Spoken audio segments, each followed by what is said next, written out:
Honest community, before we dive into this episode, we've got a quick free favour to ask. If you enjoy the Honest Property podcast, please hit like, follow and subscribe wherever you're listening from. It helps us grow, reach more people and bring on guests that you want to hear from. Thanks for being a part of this. We appreciate you more than you know. Hello and welcome to the Honest Property Podcast. We're your hosts, Becky and Ruth. And on this podcast, we love talking all things property and business. And on today's episode, we've got a lovely guest. Tables have turned today. We've got Michelle Cairns, who previously interviewed us for the YPN magazine. And then we got to the Property Entrepreneur Summit that she was a part of, and she ended up being on stage. She blew our minds. We were like, what the hell, Michelle? You accomplished so much, and we had no clue. The host, right? Before that. It's like, what? But that was a really good event. But yeah, thanks so much for being on, returning the favour, Michelle. Oh, that was amazing. And do you know what? It was so lovely to meet you in person. Obviously, it's great to chat on Zoom, but actually meeting you girls in person and just, getting a hug. It was a brief one. We were like, there she is. I know she's so busy today, but we're like, we need a squeeze before we go. Oh, no, it was cool because I was like, you must come along. It'll be fun. And then you did. So, it was really good. Yeah, especially when we were watching you. Okay, so basically, Michelle got on stage and shared a piece of her story, and that's what we'd love to get into today. So do you want to take it from here, Michelle? So how did you get started and what and the strategy that you took to be able to start your property journey? Oh gosh, well, do you know what? It's actually 10 years this year that since I started. I worked it out the other day and I was like, this is crazy. The anniversary celebration. I know, I absolutely do. So I think the calls for a party, right? Yeah. I can't believe it's 10 years ago. Was 10 years ago the first buy-to-let that I bought. And I'd done like a year or so before that of just learning. And so I mean, for people who don't know me, my background is in teaching. So I taught French and Spanish in a secondary school and, did that for 10 years nearly. And it was intense. Yeah. I loved it. It was character building. And there was loads about it that I loved. But, when I kind of realized, wow, I'm kind of stuck here until I'm 68, I just thought it's just not sustainable at all. Like I need a backup plan. And that kind of thinking just coincided with somebody giving me Rich Dad Poor Dad, very cheesy and cliche, but that was the OG. And then I Googled property Chester, and then I went to my first networking meeting, sat down and I just thought, right, I'm in, get my credit card out, right? Run to the back. Yeah, I know. I was one of those. I was like, this sounds amazing. And I signed up for a 3-day course.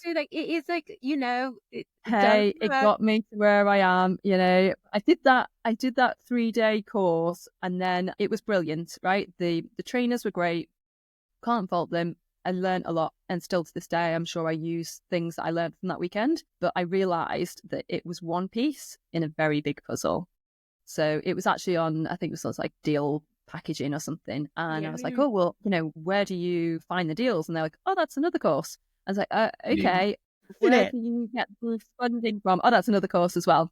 Yeah. So I was like, right, okay, I need to slow down here. So, but I was committed. I thought, right, this is it. So I continued with the teaching for a couple of years, sensibly kind of making sure I could pay the bills and have that kind of stability while I was growing the business on the side. So yeah, and then got a couple of buy-to-lets with investor money just through friends and family, and then got my first rent-to-rent, got a couple of rent-to-rents. Do you know what? I got into rent-to-rent because I didn't really understand working with investors. And I think in hindsight, I probably would have gone, knowing what I know now, I would have gone down the investor route because then I would have had the option to, build a portfolio that would have been mine. Yeah. I'd never heard of like lease options then. That wasn't like a thing for me. So yeah, so rent-to-rent, I guess I stumbled across. I just thought, wow, okay, so in theory, I can make £500 profit from like a mini mo. That sounds cool. One that I didn't own. Okay, I had to like paint it or whatever, tart it up. But my income at that time from teaching was £1,500 because I was starting salary. And when the year that I started, they froze all the salary, and so I just thought, wow, well, I only need like 3. Like no one tells you about all the accountants that you need to pay for and all of the maintenance. You definitely need a spare property just to pay for all the extra bills, which is what people don't tell you. Yeah. but I got the first one and I just had that proof of concept. And I was like, wow, like this is real. Like there's real money in my bank account. This works. And I'm doing it around teaching. I'd be like making phone calls or sorting things out. Were you a mother at the time as well? No. So my little one's only 3. He's just turned 3. So thankfully I kind of had that spare time. I really feel for people who don't have that time and they've got other commitments, because it is much tougher. There's no doubt about it, trying to get to networking meetings. So I was conscious that, I did want to have a family at some point, and I kind of just hammered it. I was going to 7 or 8 networking meetings a month and just doing everything full out that I could in my spare time. So yeah, just got a couple of those properties, and then I joined a couple of masterminds because I just thought I'm going too slow. There's obviously something I'm missing here. I don't really know what it is, whether it was like... It's so helpful to mastermind. Yeah, it is. It's having that accountability. The structure was important to me, like the support, the coaching, just being in that environment.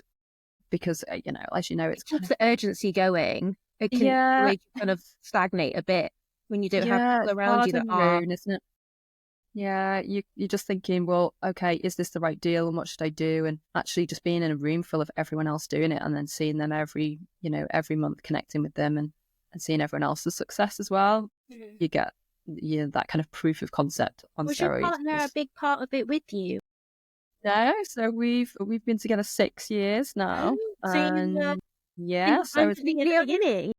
I was on it on my own, and it's interesting because when I interviewed you two, I remember you saying about this kind of fitting in with the stereotypical kind of white male in their 50s kind of scenario, and that it never really just gelled, and you were kind of almost trying to be that persona, put on that masculine role, and I can totally relate to that. And I'm sure you're the same. There's many times, especially in the early days, like the 10 years ago, when I would be sitting in a room and I was the only female, and it still it happened. The last time it happened was probably a room of 20, and that was only last year, and everyone else, male. So to me, it was great because I just thought I'm just going to stand out here. I'm not going to blend in. So for me, it was always I'm just totally going to use this to my advantage and be remembered and stand out, Michelle, well, obviously you were the only woman in the room, so you're going to know who Michelle is. Yeah. I just think you play the cards that you're dealt with, right?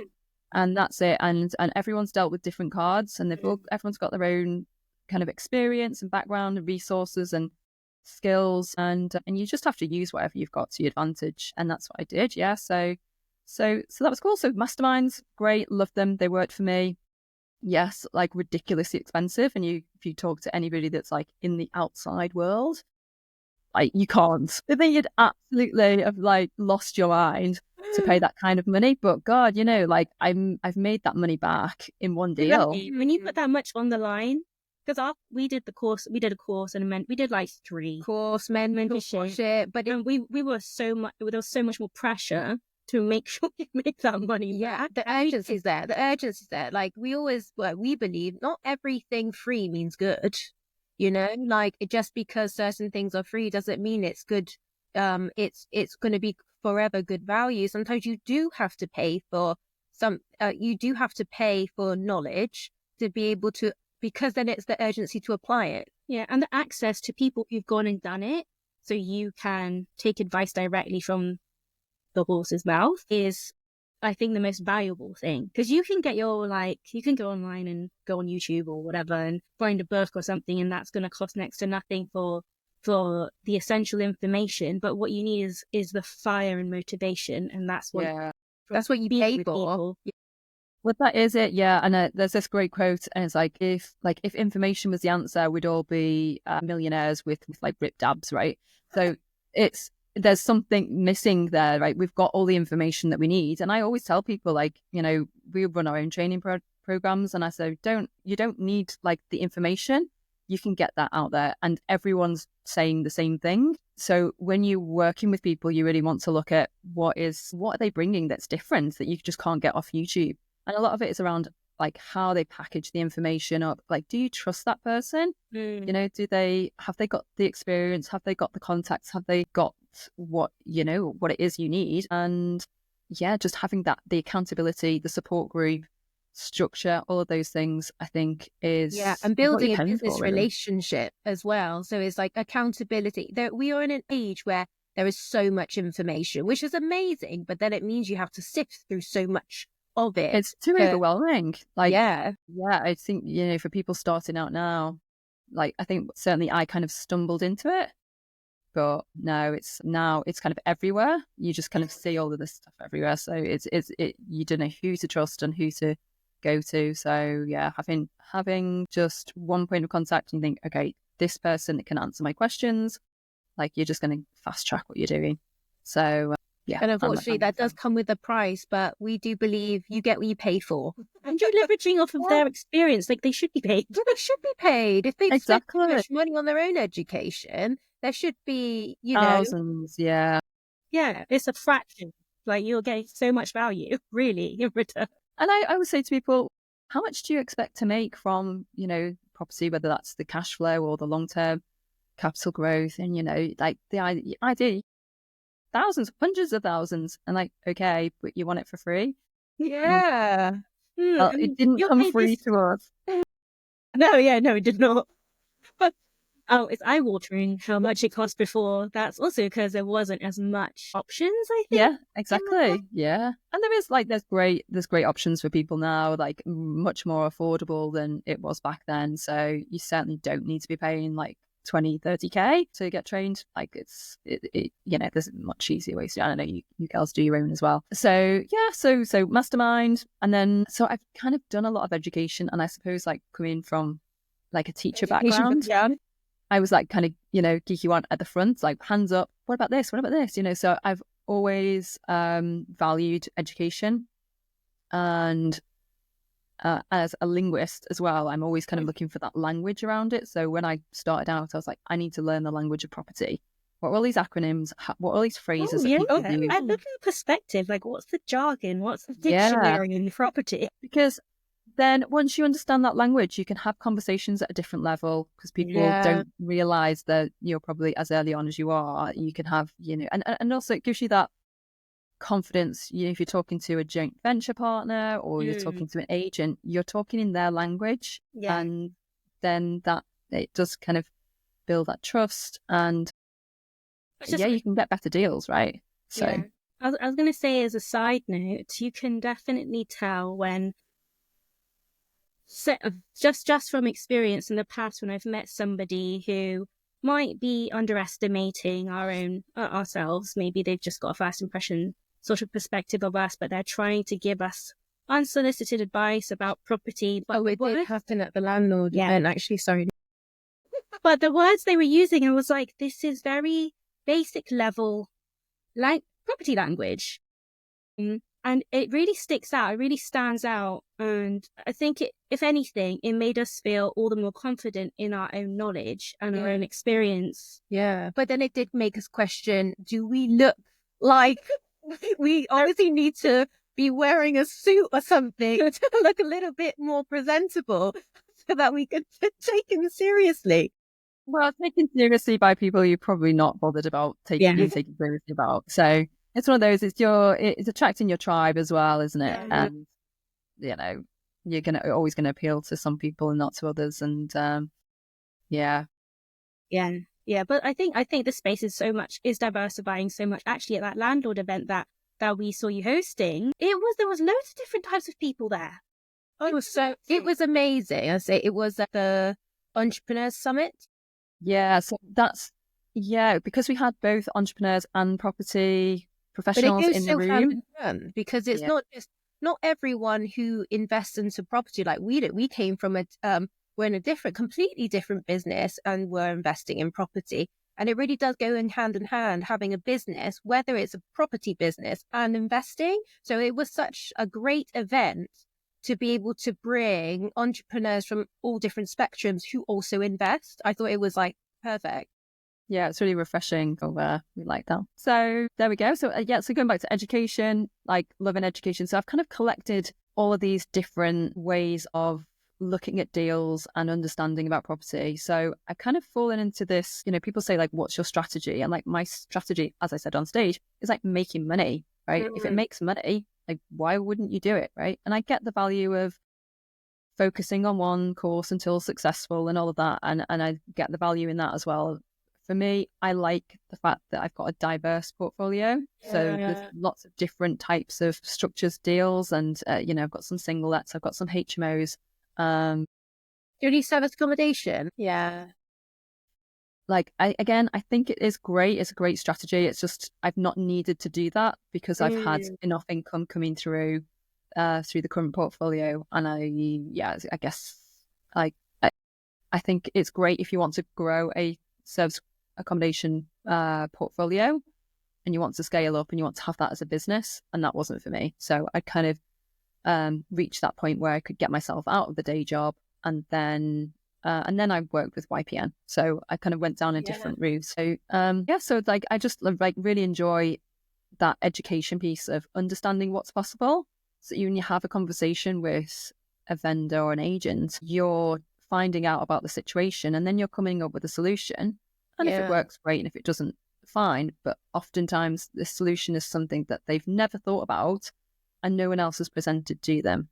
So when people say, oh, there's no deals left or you can't stack a deal, well, you're probably just looking at it in a very simplistic black and white way of, the basic way to stack a deal. Okay, it doesn't work as it is, but can you look at it in a different way? Can you add some value to the deal structure to make it a deal that is worth doing for you and for someone else? So there's always a negotiation as well with the vendor, is if you can work out how to solve their problem, which is, do they need to move fast? Is there any urgency for them for the money? And in your situation with your lease option project, which was so amazing, weren't you going to turn it into, was it going to be a rent to rent first? Or did you then, could you tell us a little bit about that project? So a friend of mine who was doing the same thing in the area, sending the landlord letters out, etc., he approached me and said, oh, someone's contacted him about, he proposed a rent to rent offer. They said that they were open to it, weren't sure, wanted a conversation, but he said he was too busy. He had enough deals on at that time. And did I want to buy the deal off him, So we arranged he introduced me to the owner. I gave him a couple of $1,000 for the introduction, obviously, once it'd gone through. And but I looked at it and thought, do you know what? I don't want to do a rent to rent on this building. And I just learned about purchase lease options. I was doing the mastermind at that point. And I just asked a different question that he didn't ask. So I said to them, well, you like the idea of this guaranteed rent, but would you be interested in, if you're thinking of selling it in a couple of years? And they said, well, yes, actually, we would, maybe within like 5 years or so. So I just thought, perfect. Yeah, would you be interested in locking in a price today? Like, ding, ding, ding. I was like, yes. Little fireworks going off in your head. Like, this is perfect. And they didn't have a mortgage on it. Even better. And they just said, yeah, that works for us. So I got that deal because I asked a different question. Now, it's very simplistic to just say, oh, you can ask a different question, but you've obviously got to be able to back it up, and you've got to be able to explain all of the objections that they have, which I did do. So I've turned that from a rent to rent into a purchase lease option. It was a 10-bed student property. It was empty when we took it on, and then we put professionals in there. It's a very unique deal, as it turns out, because I got it 5 years. When you shared it. I know. Honestly, I still can't believe that it's real. I kind of it's possible to do this, but now that it's done, is incredible. So we acquired it 5 years ago at $325,000. Had a 5-year lease on. So that price was locked in. And then because of not just the time element of the capital growth, but we did we renovated inside, just a light refurbished kitchens, bathrooms, nothing structural. And that obviously boosted the rent. So the rent's gone up. We've added value with extra bathrooms and the time element. So those three things have pushed the value up. It's valued as a commercial property because it's 10 beds, so sui generis. And I was able to get a commercial mortgage on the current value. So the current value, the value came out. It's like, yeah, fine, whatever it is, times the rent, 8 times the rent or something. It came out as 525,000. So we borrowed 75% of that from the bank. So that money went into the solicitors. The solicitors paid the owners on, so they got what they were due. Plus they'd had £1,500 a month. Remember, so it's like an extra 90 grand that they wouldn't have had. No hassle all the way through COVID and everything. So like they did well out of it, I feel. Yeah, and then so there was obviously stamp duty to pay, legal costs, and then there was like money left over. The king was like, they're like, I've got a free house kind of twice. Yeah. It's crazy, you know. Like I was like, I said to my mum, you know, I was like, do you know what? I don't think I can even explain it to your mum. I was trying to explain it like, to you this morning. He was like, what? Free house? That's insane. Usually, when you do just for the listeners, usually if you're going to do something that is like a normal investment, there's always generally even a little bit left in the deal for most property investments. But Michelle has got house for free with extra to buy more houses. Literally is insane. So the day that completed, by pure coincidence, the house I'm sitting in now is another purchase lease option, and we met the owner of this house for the first time on the same day. So I was like, hey, we've got a little bit of cash. We can just like, you know, come in and give you what you need. So we paid 12 months up front for this place on something. So the purchase lease option fund continues to fund the next one. That's amazing. Do you still do lease options to this day, or is it just... Well, I mean, it's one of those things that, like, I think everyone everyone could start with a lease option when they're negotiating. Why not? Why would you pay upfront for the deposit and the stamp duty if you can get 5 years without having to do that? I agree with this, because I think, especially in this economy, if people keep putting obstacles or say, well, they don't know how to get started with investing in property, this is such a great option for people who don't have that like big pot of money in the beginning, or don't have an investor, or just enough of a pot. It's a way to get started now. As long as you can build a great relationship with the vendor, why not? Instead of going through what feels like bigger hurdles with other strategies, this is such a great solution that your neighbor or your mum's friend or might know someone who's selling a home. Like someone knows someone selling a home. They might want to just retire and just have some sort of monthly cash flow that can already start their retirement, enjoying retirement, and be prepared to wait like 5 years for like a big lump sum of cash, because maybe the rental income from a 10-bed HMO that you leased is more than enough for a decent lifestyle anyway for them to enjoy. Yeah, you don't know where they're going. You don't know whether if they're downsizing somewhere, that pot of money is a lot more attractive. That helps someone move on to their next phase of life faster. So it doesn't have to be a traditional sale. Yeah, because they're not eating into the capital then. It's not like they've got a pot of money they're just going to be eroding every month. And I completely agree. Like, I think it should be one of the tools in everyone's toolbox when they're looking at deals. I think for some people, they think, okay, that's my strategy. I'm just going to work on purchase lease options. And I see people getting stuck because they get disheartened because they're not kind of getting the deals over the line. But it's not a strategy for everyone. It's a numbers game. Yeah. And I think you do need another way to build your portfolio as well. Like, you can get them, great. And you can certainly target some properties, but it's not as they're not as commonplace, I suppose. You've got to find some in the right situation. You don't want to put off like building your portfolio. Hey guys, if you're new to property investing, we know exactly how hard it is to figure out where to start. That's why we created the Beginner's Roadmap.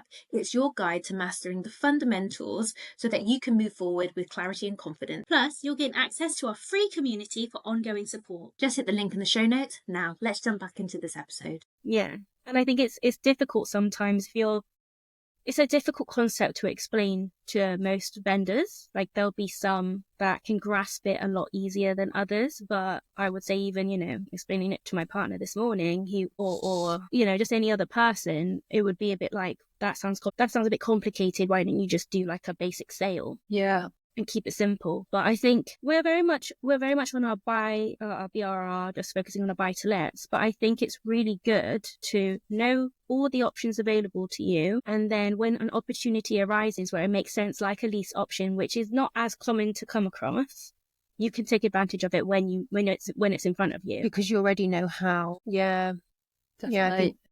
Yeah, and sometimes it's like, well, this property went through the agent. I didn't even speak to the owner until like much further down the line. So I was quite, pleased and a little bit surprised to say like the agent put that forward and they were happy to kind of go with it. But yeah, I mean, it is quite straightforward. It's just a bit unusual, and people almost think it's kind of too good to be true, or what's the catch, or that because it's just not in the mainstream of what people normally do. In commercial world, they do it all the time. It's crazy. And I think it will, in 5 or so years, I think it'll be more commonplace because you've got all these people training and they're all going to go to the agent saying, have you got any purchase lease options for me? You know what? Because of the difficulty of buying houses now, maybe that is just where like this is going to become more normalized, potentially. Yeah. Well, it's really common in Spain. And essentially it's like a rent to buy is just... a bit posher version of that, isn't it? Do you have property in Spain? No, sadly, not yet. No, but the reason I say that is because the owner from here lived in Spain, and he just said yes, pretty much straight away. There was a bit of follow up to do, but they were like, yeah. And when we spoke to them, he said, yeah, it's really common here, this like tenant buyer situation. So the concept wasn't an issue for him. It was just whether it was kind of the right thing for him to do. And funny enough, the agent said you're the only offer that had been submitted on the deal. Gosh. I know, wow. Crazy. Wow. So just good. Yeah. You don't ask, you don't get. Yeah.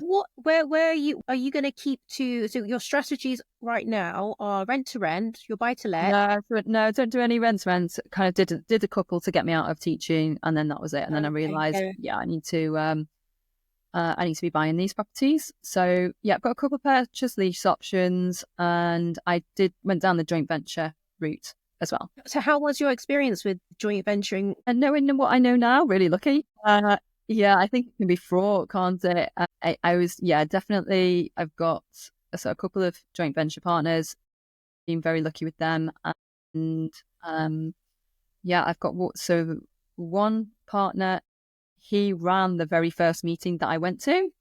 Wow. And then we were in touch, and he said to me one day, like, Michelle, if you can find anything, I'll go 50-50. I'll pay the money up front, and then we can go 50-50 on owning it and the cash flow.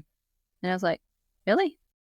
You're going to put all the money in, and then I get 50% of everything? Okay. So I was quite motivated then to like go out and find it. Like, kept coming back, and he'd give me some feedback, and we found one. And we did that. That's 6-7 years ago. He's actually looking to retire. And so I'm looking to buy him out this year. So I'm looking for another investor to come in and replace him. So, so that's cool. And yeah, like I say, I have had, I had one experience with a joint venture partner. It didn't work out, but thankfully we kind of parted ways amicably, and it was all okay. So I think, if people can get like the private investor route rather than joint venture. And then people say, the investor wants 20%. Like, yeah, but if you go with a joint venture partnership, you're going to be giving away 50% of the cash flow and the equity. Like, that's more than 20. So you're getting a good deal. So the lesson here really is that people start from different walks. If you just get started, even wherever walk of life you're from or whatever financial situation you're in, it's just starting. Each investment's never going to be 100% tick box perfect. So you have to find creative ways to make it. Exactly. If you get 50%, that's better than no percent. Absolutely. And you get the experience, you get the credibility, you get to be in a partnership, and, providing that you choose the right person and that, you've got some skills to bring, they've got some skills to bring, and it's a true partnership, then you're sharing the risk as well. So definitely. there's lots of benefits to doing it whichever way. But I suppose if you don't need to give away 50%, then why would you? Yeah. And I think like Ruth used to say that it was like a marriage. When you're in a joint venture with somebody, you really need, like, you're owning assets that somebody is marriage. And if that goes sour for whatever reason, then that can get really messy really fast. Yeah, So I agree. away 50%. Yeah, I'm looking at a project, and thankfully it didn't go through, because I had kind of, you get that gut feeling about, I'm not sure about this person. But it was a great opportunity, and thankfully I was at this mastermind, and I brought this problem to the table, and I said, well, it'll be worth it, right? Because it's a great deal, and like it gets me the next step on. I was like, if I'm not putting the money in, which was the case, I was just doing the legwork, and I'd found the deal. So if I'm not putting the money in, what's the worst that can kind of happen? And then someone was like, well, like your mental health and yes. And I was like, oh yeah, that's a really good point. And so now, and having kind of like skirted around the edges of that with other people, I think you're absolutely right. Like no deal is worth that kind of level of stress or being in a partnership with someone where you just have different values. And it's funny because like at the beginning, you're so desperate to get, investors and work with people, and you feel like you just want to say yes to everybody. And I remember I had this deal. In fact, it was that 10 bed, and I needed £10,000. I had like a shortfall to do some of the refurb. So obviously I couldn't offer like a charge or anything. It was £10,000. But, still someone's £10,000, so, in respect, it's still a lot of money. And the level of like scrutiny he wanted out of this, and he was just, it was really painful. He wanted to know about every piece of the project, and he, could he get involved and do like an earn and learn thing? And I just thought, like, he wanted to know what security I could give him. And I was like, listen, there's got to be an element of like, you can see the project, you can trust me. I can't give you a second charge on anything for the 10,000. I'm sorry. And I just, like, in hindsight, I'm really glad that I didn't take that 10,000 from him. Extra mental work.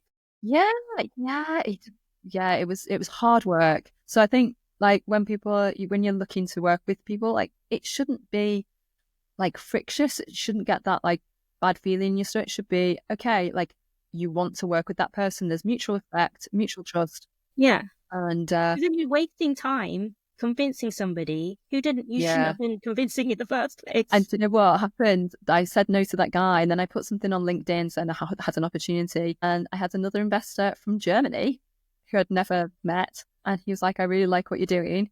I'd like to invest with you in this project. I was like, okay, is this like a scam? But then you're like, well, I could really do that 10 grand. Let's see what happens. Anyway, he sent over like a document. We signed it. He transferred the money. And that was paid back within a year. I still send him a Christmas card every year. So you're silver lining. Yeah, there's a silver lining. Sometimes you just got to follow your gut. And we also believe, like when you start, like you said, you're so desperate to just make everything work because you're so brand new, and you get to a point, I would say definitely since having a kid, you go, where does my energy lie? How stressed do I want to be? Like, our motto this year is keeping it simple, because there's only so much energy you can keep giving. Every year your energy gets lower. Yeah. It's fiction. Yeah. Like, I think that also makes you appear a lot more selective. Like, yeah, well, it's hard to do at the beginning when you really want the deal and you're emotionally involved in it. It is hard to do. But you've got to have that bigger picture. You've got to have that sense of abundance that if it's not this one, it'll be the next one. If not this one, it'll be the next one. And, they're out there, and you've got to be patient. You say it's so cliche, but it is, like with the whole accountability with masterminds and all of these support groups, it's all working on that mindset. And it's so like, it's very cliche, and a group of people to tell you no. Yeah, exactly. You do, and you have to be careful who you listen to as well. And I think, I'd look back, there was another deal that I had at the same time, and it was a 7-bed HMO. And I ran it past this group, and they were on my mastermind, but we're bearing in mind, like, we're all kind of brand new. Yeah. So I wasn't speaking to the like the trainers or anything with this one, and everyone was like, "Oh, I'm not sure how it works." And I was kind of like really put off by it, and I thought, God, maybe they're right. I was listening to the wrong people, like, basically. So I should have been listening to the people who have been paying the money to, right? And it put me off. Anyway, I've still got that deal. It makes an absolute fortune, and it's incredible. It's like one of my best deals, and just goes to show you've got to be really careful who you do listen to. Yeah. And that's where it loops back to, like, paying for the right advice.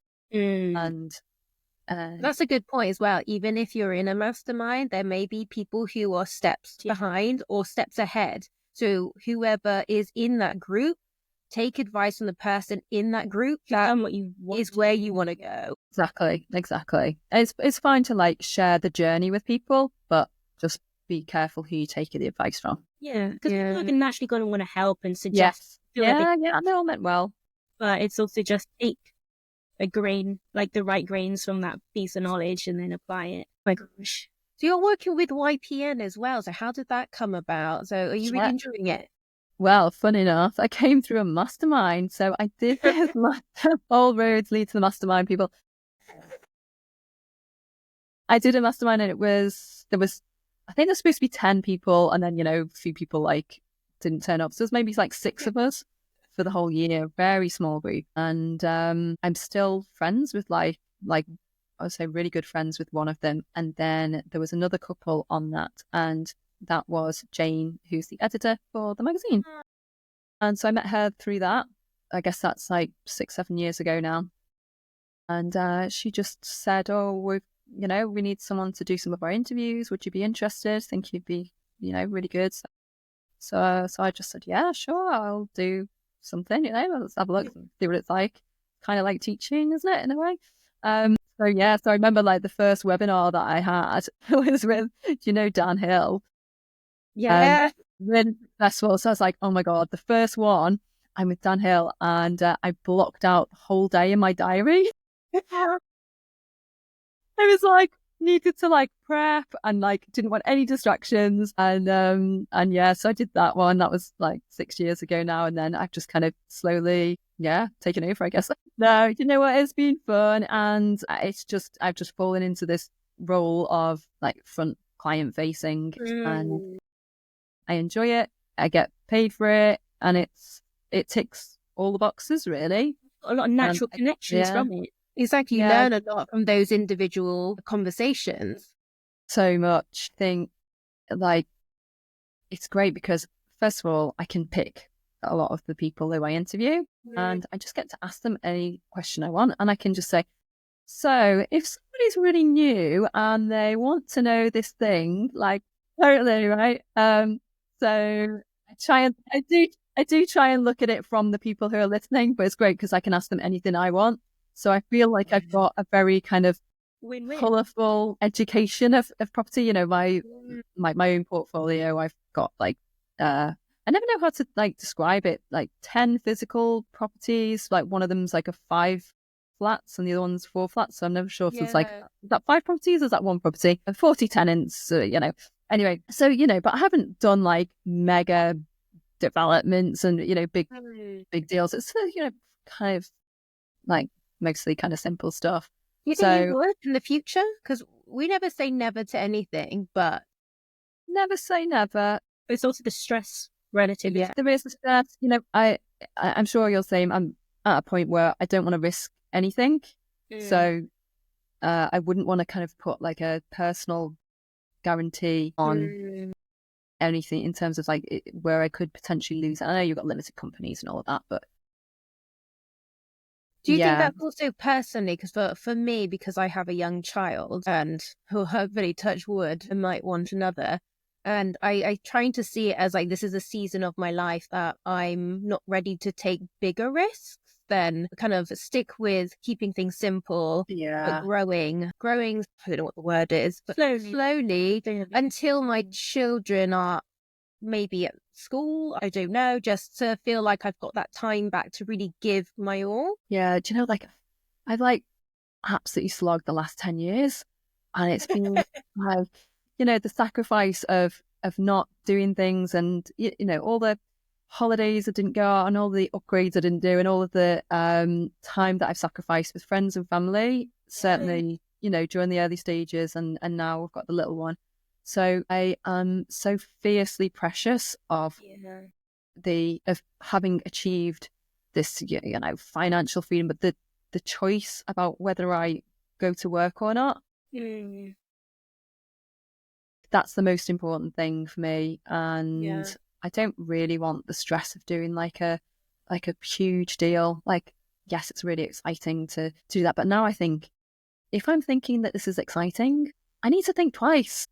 I need the boring ones. Yeah, I'm going to say the boring ones where they're secure and they're cozy and they're going to work. It's valuing what it is that you want from your life. And for some people, we always say, like, I don't think, well, never say never, but like right now, I don't think we'd see ourselves in hard hats. I'm not looking for a million. Yeah, but we're really enjoying. We did this as a tool to live life. Yes, not exactly. The other way around. And we really enjoy other businesses and being creative. And it's not just property. We are multifaceted people. Can't we enjoy doing multiple? I'm going to put all my energy into just property, Yeah, exactly. So it has freed me up to do what I do with YPN, and that's great. So that's very creative. It just so happens that YPN is a property education company, which is really handy. But essentially it's a business, and we're in it to grow the business, and that's the fun bit. And I get to do the teaching as well, so I really enjoy that, and that's cool. So like at the moment it's fine. I'd never say never if a deal, I'm not actively like sourcing for myself. I'm just busy with other projects at the moment, so, and we've got enough kind of income to make sure we kind of pay the bills and everything. So so we'll see. I'm always kind of open to ideas, and part of what I do with YPN is I interview all these experts in the industry, and it's really interesting, and I learn a lot. But each one I come off, I'm like, Rich, I really, really want to do new build. After every webinar that I do, I'm like, that was amazing. Like, why aren't we like out there, doing commercial conversion and all this stuff? I know. I was like, actually, after that landlord and entrepreneur summit, I was leaving like, we should do commercial to residential. That sounds really good. I know, exactly. And do you know what I say to people? I was like, it is like, all of it is great. It all works for the right person. Yeah.